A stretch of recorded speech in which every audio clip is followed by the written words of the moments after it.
Hey guys, Ted from Nerdarchy here, 4 Nerds by Nerds, hanging out with the crew. Dave. Nate. And today we have a viewer request from Lotel1989. He wants us to give our take on a out-of-the-box scenario. We had talked briefly before about a giant frog swallowing people and spitting them back out. So what do we think? Out-of-the-box scenario. Scenes. Well, essentially, you basically, as a GM, DM, that's essentially what you're trying to do all the time, is string these kind of scenarios along. And, basically what makes for a good scene. So really, like, you think about movies, right? How things are cinematic, or comic books, how things are paneled. Right. Like, so you kind of want that effect. Yeah, what's your storyboard look like? Nice. And really, so then it can be almost anything. It's like, are you describing things, to your best capabilities? It could be anything from, the party's walking along and the ground gives way beneath them, and next thing you know, they're sliding through tunnels in the dark with dirt, and dirt's falling all around them, and they've got tree roots brushing up against them until they're finally deposited at the bottom in a cavern full of giant mushrooms that are luminescent underneath, casting everything in a crazy eerie light. So that stuff like that can be very cinematic, especially if you kind of describe it to the players what they're experiencing. When you describe the musty, earthy smell of the dirt all around them, and the heady smell of the mushrooms once they deposit at the bottom. Now, at this point, I'm thinking, all right, mushroom people. But I don't want to just go into mushroom people. You want to kind of augment that by letting them see something else that's alive, maybe even crawling on the mushroom, like little lizards going around licking little bugs off of these mushrooms. Yeah, that scatter once they, or that, as the players come along, they'll see them do their thing and then go off. And then maybe those are actually myconids. But the first thing I would do is not reveal a living creature that is the thing that they're probably thinking, like, oh, are these mushroom people, or is this a threat? Like, kind of give them, oh, here's like some flora and fauna of this underground area. It doesn't look too bad. It's kind of like up there. There's lizards. There's bugs getting eaten. Oh God. Well, so really, it's always about just being thematic and thinking in terms of like cinematic scenes. Even they even do this in the best books.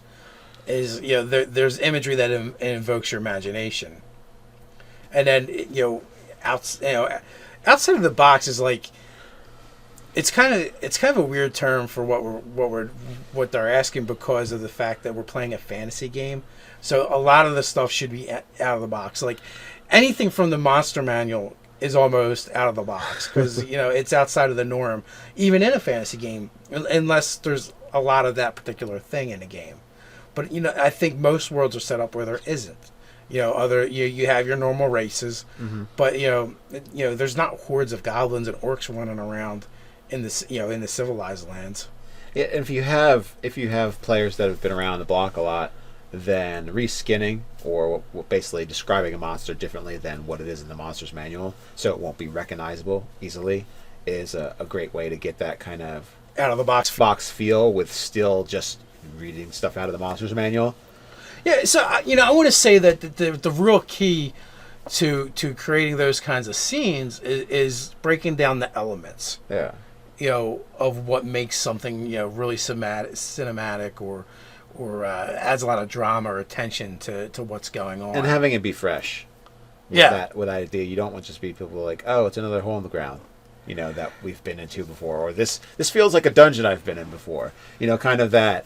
Sometimes you just have to, even just using different words sometimes will help. You want to make sure you describe it differently than how you've described things before. Like, well, the other ones smell musty and old, while this one smells dank and kind of like foul, maybe cheese, like that funky cheese smell. Or maybe as the DM, you just need to keep some notes where maybe you don't have to do flavor text for everything. Just certain keywords, so that when you're describing stuff, you just glance down and go, oh, musty, or dank, or chilly, or there's an air blowing. And I say it's using the sixth sense of the players that kind of like, oh, well, you have, you get goosebumps on your arms, or you feel a chill run along your back, or your hair stands up. Something that kind of gives them like, oh, well, something's going on here, or I'm feeling like more alert for some reason. They used the example of something we talked about in the game, and that's like a bullywog encounter where you want your players to be captured, and so so basically the fun way of doing it was to have the giant frogs that the bullywogs are using eat the players, swallow them whole, and then they regurgitate them in front of their king. Now, did the players at the time think dead when they got swallowed by the giant frogs? Oh, you could absolutely do that. You could have them go unconscious. Yeah. You're enveloped in darkness. I think that twist also adds a good element of for storytelling purposes and tension, because it's always when all of your players assume one thing's going to happen. It's good. It's not always good to make it not that thing, but I think it's important to shake it up and it be like, oh, well, we just got like total player party killed. And that's not really what happened. You got swallowed by a frog because you've gotten captured. But the players are all thinking like, oh, we're dead. This is it. Well, yeah. It all went black. It produces a moment of dramatic tension, and that's what you're kind of going for. And those type of things are always great to have those twists and those turnarounds that shock the party. Mm-hmm. And the first time someone goes down, especially if it's like, oh, well, that was our meat wall, or that was like, oh God, the cleric's gone. What do we do? I think that adds so much more to the scene. And really, like, I don't know, we did the video about the Death Knight, and I just threw out like a random description of what it might be like if you're being sent out to actually meet this Death Knight, parlay with him on a battlefield. And again, really, a lot of times with doing this stuff, it really is. It's just invoking the senses. It's putting more description into something that otherwise people are just glossing over. And we all are guilty of this as DMs. You just get kind of lazy, and you don't want to describe all the details. Yeah, it's like you approach an athlete. Well, he's here. He's looking at you. What do you say? Yeah. You're like, that could have been done better. Yeah, at the end of the day, like the DM is the portal from this world into that one. We're going to be their senses. We're their sight, their hearing, their smell, their feel, their taste, mm-hmm. and by giving them that really does give the out of the box feeling, is because you're not, because you've added more. You didn't prepackage it and go, there's 2 orcs. Right. If you so all right, you're walking down the street in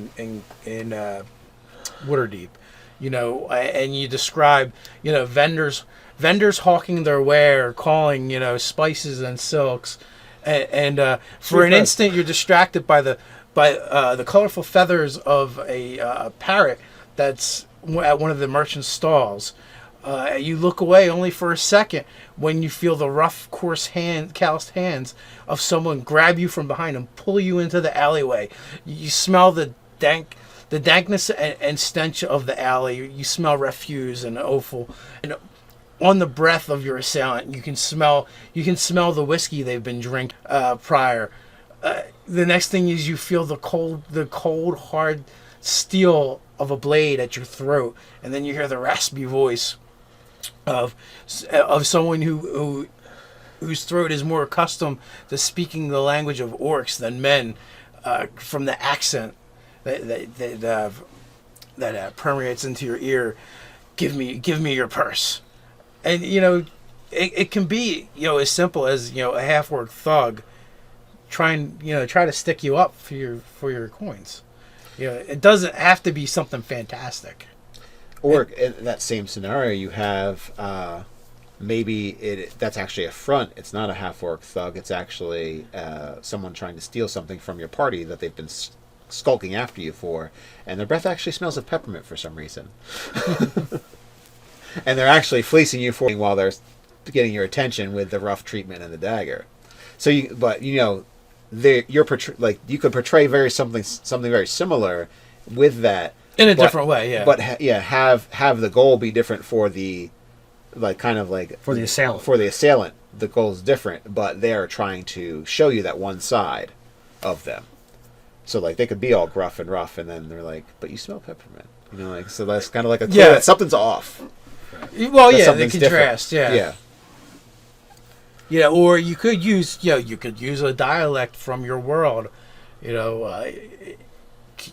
you're in Waterdeep, but it's a Callanport accent you recognize. Mm-hmm. Depending, it's just about flavoring it, and if you want out of the box scenarios, you can create them from anything. Absolutely. It's really just about what you pour into the game, and that's the challenge as a DM too, because this thing to do that for every single thing that happens in the game. You're staying in character for all these different characters. Yeah, so one night where I ran the dwarf, the mayor's assistant, the mule that they cast Speak with Animal on, and the farmer and his wife, and like 3 other characters. It's like, I'm done. I'm done. Can I just go back to being Nate the Nerdarchy again? Yeah, can I just... I dream of simpler times when I wasn't playing the DM. So you get to take on that role as a DM. You do have to play all these NPCs. You have to describe all of these things. So you have to balance your own capabilities and material versus what's actually going to happen at the table. How many characters am I actually going to give a specific voice to? How many things am I just going to describe? Oh well, he's using a gruff voice, or he's using a high pitched voice. How many things do you feel is necessary? Because you can't describe every building, every wall, every person, every tree. Yeah. It gets. It gets you won't get anything done. Yeah, yeah. Don't info dump all over your players all the time. But you can throw out certain elements. Yeah. And like kind of just like a feel or a mood. Yeah. In order to just get the general. I would say if you can do the 5 senses, at least something, even if it's just like a little throw out there for like, oh, it smells dank, and that's all you say about that sense. But they've got it. Right. So they kind of start developing a picture of what's going on in their mind. So if you continually throughout the game invoke a sense here, a sense there, or a couple senses here, a couple senses there, they will add that immersion factor in, and the people who really want to be involved in that game, you'll see them thinking or smelling and actively looking at what's going on internally versus just miniatures on a map. Yeah, they'll react to those engaged senses rather than just be like, okay, well then let's attack the goblin. He's there. Yeah, so at the end of the day, it's really just if you want out of the box encounters, then just focus on the mundane, and don't gloss over it. Right. Mm-hmm. So that's the real key. Yeah. They think that I invoked their imagination because I did something, because I had frogs, basically swallowing the party and throwing them up. But I disagree. I think it's just what you put into the description, and you can do it with rather mundane things. Look to movies is a perfect example of that. Anytime something that's really cinematic and they do something crazy with the cinematography is a good example. Like Legolas breaking physics to get onto the horse. I would say not movie magic cinematography, CGI. But, okay, so a guy walks in to an area, it's dark, it's dusty, and he makes a face. Well, no one described the smell to you, but you can kind of say, well, what did it smell like in that? So I think like a good practice for this as a DM would be when you're watching a movie, be like, they just went into this place, what would I say it smells like? Based on either their reactions or just your visual cues of the different places. What kind of noises are going on that, could it be something where you could elevate the noise or lower it? Or would they be able to hear a whisper? Would it be out of ordinary for them to hear a whisper, like magical, if they could hear a whisper in a crowded bar, that kind of thing? Well, like your example with with someone, with the smell, like we don't get to smell it because we're watching it on a screen. Yeah. But they make a face and possibly make a comment. So, so they're the cues that you're actually looking for as a DM going, oh, wait a minute. That actor knows to make that face and make a comment because the director told him that it stinks. This is the way it smells. Yeah. But who's the director in a D&D game? The DM. DM. Yeah. So you're taking that part over. Yeah. That's a good point. So you're kind of like a director. You have to direct the action. You have to direct the five senses. But, because the players, again, you're the portal. You're the only way they get to know about it. Indeed. So hopefully we answered your question and it helps you come up with your own out-of-the-box scenarios, because really it's less about the scenario and more about what you do with it, in my opinion. So if you agree, let us know in the comments. If you disagree, let us know in the comments. While you're at it, like, share, and subscribe. You can come check us out on Facebook. You can also join the conversation over on Reddit. So until next time, Stay nerdy.